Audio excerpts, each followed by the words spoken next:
Now to a News 10 NBC investigation. A clinic that saves people in kidney failure is closing in Genesee County. This isn't, like a cut finger and a Band-Aid. This is our life on the line.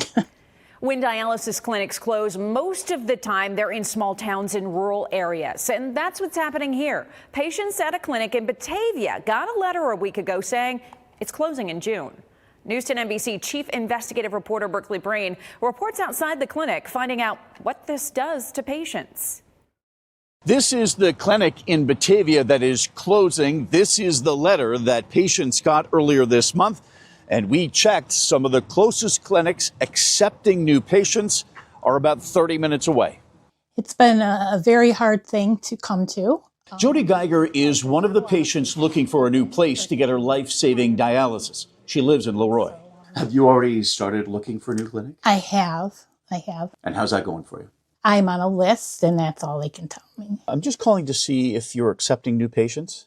Before I drove to Geiger's apartment, I called another clinic in Batavia. It has no room. A waiting list. Okay. The other options are 20 and 30-minute drives away 3 times a week.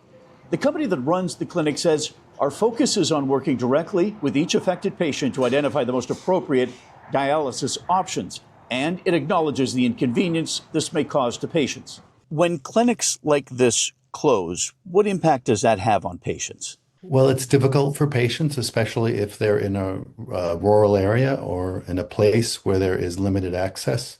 I reached the chief medical officer of the National Kidney Foundation on my way to Batavia. Dr. Joseph Vassilotti says this could be the ideal time to try in-home dialysis. He says the technology is better and it can run while a patient sleeps. And home dialysis obviously requires more participation and requires the person living with kidney failure to do more. Does that work for you? I thought about it, but right at this point, I don't have anybody to really train with me. The National Institutes for Health say since 2022, more dialysis clinics closed than opened. More closed in rural areas, and most took Medicaid and Medicare patients. So that's you. Yes. That's your community. That is correct. I do think it's very unfair because this is something that we need to survive. This is our life on the line. When I asked the company why they were closing this clinic, they told me that the market conditions cannot sustain a standalone clinic in the Batavia area. In Batavia, Berkeley Breen, News 10, NBC. Fresenius says it needs approval to close by regulators. It has an open house for its patients in April. March, by the way, is National Kidney Month.